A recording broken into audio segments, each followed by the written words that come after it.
इस लड़की का जन्म होते ही वह प्रकाश की गति से बढ़ने लगी, यहाँ तक कि एक अनुभवहीन डॉक्टर ने उसे जन्मजात मिर्गी का गलत निदान भी कर दिया। हालांकि लड़की के दृष्टिकोण से उसके माता पिता जमे हुए से लग रहे थे। ये जैसे उसके चारों ओर समय ही रुक गया था, क्योंकि वह और उसके माता पिता पूरी तरह से अलग समय आवृत्तियों पर रहते थे। इसलिए लिसा उनसे सामान्य तरीके से संवाद नहीं कर पाती थी। वह केवल चिपचिपे नोट्स पर लिखकर ही अपनी बात कह पाती थी। जब उसके माता पिता अंत में इन्हें देखते तो वे एक छोटे ब्लैक बोर्ड पर लीजा के लिए जवाब छोड़ देते, लेकिन उनसे एक साधारण अभिवादन पाने में भी लीजा को 3 घंटे लगते और वह उनका जवाब तब तक नहीं देख पाती जब तक वह सोकर फिर से उठ न जाए। हालांकि इस तरह का संवाद असुविधाजनक था। लिसा लगातार अपने माता पिता की लय के अनुकूल होने की कोशिश करती रही। यह ठान चुकी थी कि वह अपने माता पिता से सामान्य रूप से बात करेगी। आखिरकार उसने एक समाधान सोचा। वह अपने माता पिता को एक पत्र 200 बार जोर से पढ़ने के लिए कहेगी, ताकि वह उनकी गति को माप सके और उनके बीच का अंतर निकाल सके। अंत में लिसा ने निष्कर्ष निकाला कि उसे अपनी बात करने की गति को 200 गुना धीमा करना होगा।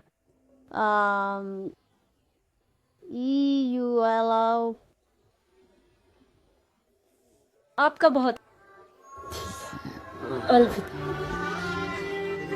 लिसा की आवाज सुनकर उसके माता पिता ने तुरंत उसे उत्साह से गले लगा लिया। 10 साल बाद लिसा बड़ी हो गई थी। उसके लिए ऐसा नहीं था कि वह बहुत तेजी से बढ़ रही थी, बल्कि ऐसा था कि बाकी सब बस बहुत धीमे थे। जब वह काम कर रही होती तो कोई नहीं देख पाता कि वह क्या कर रही थी। एक काम जिसे आमतौर पर 10 लोगों की जरूरत होती थी, लिसा के लिए अकेले संभालना आसान था। भले ही चेकआउट लाइन ग्राहकों से भरी होती, सभी के बीच से निकलने में केवल 10 सेकंड की जरूरत थी। उसके अद्भुत कौशल को देखते हुए उसके बॉस ने उसकी सैलरी दोगुनी करने की पेशकश की। लिसा के असाधारण प्रदर्शन ने रोजन का भी ध्यान आकर्षित किया, जो उसके जितना ही अनोखा था।